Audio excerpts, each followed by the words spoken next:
So hey Chris, welcome to the show. Thank you. Nice to be here. Thank you, guys. Yeah, thank you.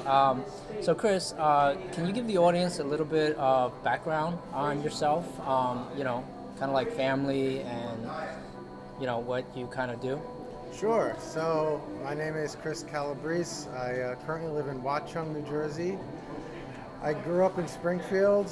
Um, After that, I moved to Union, and that's kind of when I got into the real estate business. I bought my first property when I was pretty young. I was 23. I bought a four-family. At the time, I was living at home with my mother, and I continued to live at home with her, and I rented that house out, and I got fantastic cash flow from the property, and basically I saw that, and it kind of got me hooked, and I thought, wow, this is fantastic, and I was able to build up cash, and I ended up moving out from my mom's house, and I bought my own two-family that I owner occupied, and I rented out upstairs, and that basically, my tenant was paying 75% of my mortgage, so I thought, this is unbelievable, fantastic. Wow.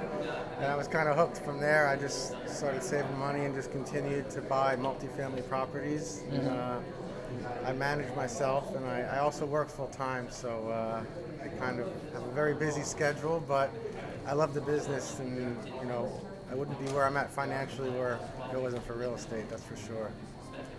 Wow, that's pretty awesome. So, what kind of made you decide that you wanted to do real estate? What got me into it? Honestly, I've always been kind of a good saver and earner. Didn't know what I was going to do with my money. I just knew it was smart to save it and try and accumulate. And when I was younger, I was working for my uncle. My uncle made a lot of money in real estate, buying and selling properties, and he would tell me stories about that. And it kind of always stuck in my head. And my father owned a four-family as well, which we lived in when I was very young as a child, and he rented that out, and he still owns that today.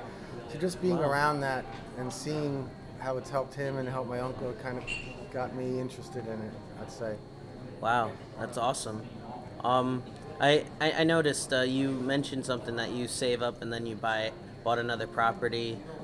Is that typically like the strategy that you kind of use to buy properties now, or like what's your how do you do it? Right. Yeah, so typically I work full time, so I have W-2 income, and at this point I have a substantial amount of cash flow coming in, so I can save up money if I want to buy a property. That's typically what I do. I use my W-2 income to save up, and then I typically put down 20% on an investment property. I know nowadays there's hard money, there's other people's money. A lot of people are doing that, and even no money down. But I've done things kind of the old-fashioned, traditional way. I've just typically saved up the hard way.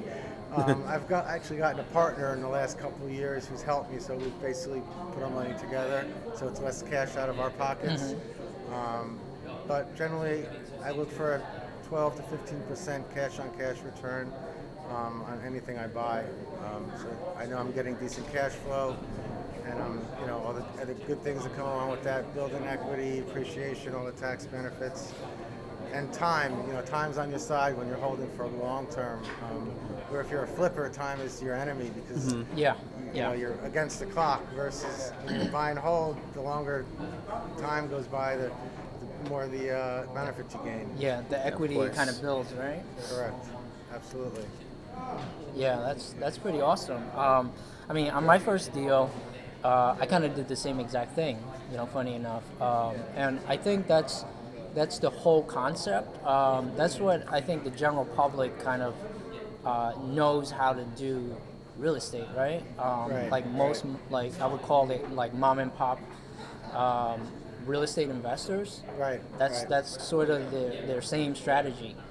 But what kind of differentiate you from those smaller mom and pop shops? I think is because the amount of properties you do have, right? Because you can save, let's say, that 20%, but it takes a long time to reaccumulate that same 20% to buy the second property, the third property. Right? Yeah, So absolutely. how are you able to kind of accelerate that process a little bit? Again, I've been doing this for over 20 years, so I've Yeah. accumulated over a long period of time. I don't have a set number of properties. I don't have a goal. I want to buy 5 properties this year. I kind of wait, and if I see a good deal that makes sense to me, if it's in the area where I want to buy, I'll try and get my cash together. I've also cashed out refied Okay. if I need cash in a hurry. I have a lot of equity in my properties, so I have that option as well. Rates are low, and appreciation is everything's very high right now, so Right. it's a good time for that sort of thing. But again, I've been doing it for a long time, and so I guess I've just been, over time, I've just been able to amass a decent portfolio. Yeah, no, that makes a lot of sense. I got started young again, and that's one of the best things I can advise people is get started young when you have free time and you have time on your hands and you can let time work for you. Right. Yeah. It's a No, fantastic thing. yeah. I remember us talking offline about that. Like, that's kind of like one of my ideas. Like, I'm 29 right now. My girlfriend, she's 24, and my goal is to retire by 35. And then start to have kids, then doing Right. all that, Right. like family stuff. Right. Just because I know, like, you can probably attest to it too. Children are work Yeah. and costs money. A lot of work, Children a lot are of very time. expensive. Yeah. I mean, I love my kids to death. I don't have the time that I used to have before I had kids and before I had a wife. Back then, I just had nothing but time, so Yeah. I can focus on properties, constantly. So now it's a lot more challenging to do that with a full-time job, with a wife, with 2 kids. It's definitely challenging, not easy to do, and for now, it's a struggle at times, but I hope to retire young and work a little harder now, and it'll pay off later on. Would you say that it was easier for you as far as property accumulation before you had the family, or after? Like, so if you could give us a quick example or number, like how many properties did you have before you had kids, and a family rather, and then how many after? I'd have to think about that. Let's see. So I got married in 2002. I probably had 3 or 4 properties at that time. Okay. And Okay. I was married for a while before I had kids. Oh, I was I was married. I didn't have kids till probably 7, 8 years later.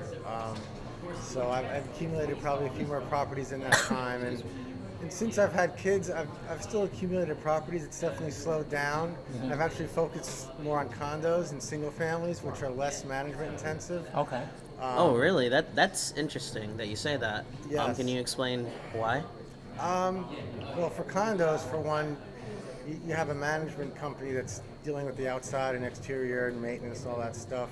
So your return isn't as good, but it's less headaches and less management, I find. It's harder to find good buys on condos for sure, but I've been lucky. I've found a couple here and there. Single families, I like.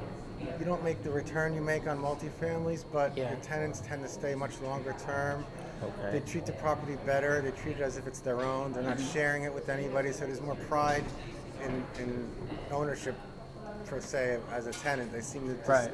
treat it better, I find, and they stay longer. So again, it's you take the good with the bad. You have longer longevity with your tenants. Right. You just don't make as much of a return, but you get more appreciation, I think. Oh, in single family. In Yeah. single families, I find. Yeah. What kind of ratio would you say in terms of your portfolio of single family condos versus multifamilies? It's pretty evenly mixed. I thought about this just the other day. Was trying to think how many condos I had, how many multis, and how many singles. And it's I think I have 6 or 7 condos, and multis I have around 6 or 7 as well, and I think 5 single families. So it's kind of evenly mixed, and they're all good for their own reasons. Right. Absolutely. You know, condos are great because I don't hear from my tenants barely ever. You know, single families are good just because they're easier to manage. Yeah. And your multifamilies are kind of them as my cash cow. They throw off the most cash flow for me. So yeah, it's kind of a mixed bag for me.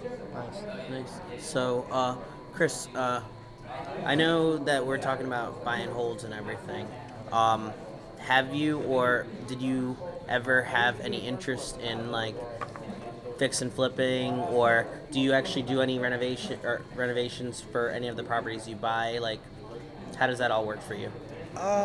So I don't do any of the renovations, but I've hired people to do, you know, if I needed work done. I've never done a gut rehab. I've never done a flip per se. But I bought a property and I've held it for probably 2 years and I've sold it. But I've never done, you know, a flip like you guys typically do. It's something I'm not opposed to at all. I mean, I think it's a great strategy. I just don't have the resources and the time to do those things. I've always focused on buy and hold. I've always done well with that, and it seems to be my niche. But I would love to link up with someone and do a flip. I think it's fantastic. Yeah, definitely. What's the I kind of want to know what's the biggest challenge for you in terms of the whole buy and hold, you know, scheme basically. The biggest challenge, is the management, I'd say. It can be very challenging and time-consuming at times. Working a full-time job, I work in Manhattan, so I have an hour and 15-minute commute on the bus. So you figure on a good day, that's with the traffic. So, but I try and make the most of that time. I try and make my phone calls to my tenants, to my handyman, whatever needs to be done. So when I get home from work, I can spend time with my kids and my wife. But it's definitely challenging. But I try and make the most of my travel time. Working full time and managing all the properties, it's not easy. Yeah. But you know, real estate. If it was easy, right, everybody would be doing Exactly. it. Yeah. It's not easy to do. But, Awesome. What kind of advice could you offer a new investor who wants to kind of become like a buy and hold investor? right, sure. My best advice: start young as you can. Be diligent, save your money, educate yourself. You know, when I was younger, there was no bigger pockets. There was these meetups really didn't exist. Bigger Pockets is a fantastic resource. Go to networking events like this. Yeah. Just meet people, you know, share and, you know, just learn as much as you can. Learn how to analyze a property. Learn how to figure out the cash flow and it'll happen. Just believe in yourself and you can make it happen. That's awesome. Where can people reach you at if they wanted to get in contact with you? So I'm on Facebook. My name is Chris Calabrese, Calabrese. My email address is euphoria2@aol.com. That's an old band. I used to be a drummer and played in a band. So it's UFORIA, the number 2, @aol.com. Yeah, I mean, that's the best way to reach me. All right. Do you have any other questions? No. All right. Awesome. Thanks, Chris, for being on the show. Hey, really, thanks for really having me. appreciate it. Yeah. Thank Thank you, both Chris. of you guys. I appreciate it. Yeah. Thanks for having me on. Fantastic. I appreciate it. Yeah. Thank you. Awesome. So And- go ahead. Oh yeah, we also like to thank Alpha once again for sponsoring the show. So take care, everyone. Thanks.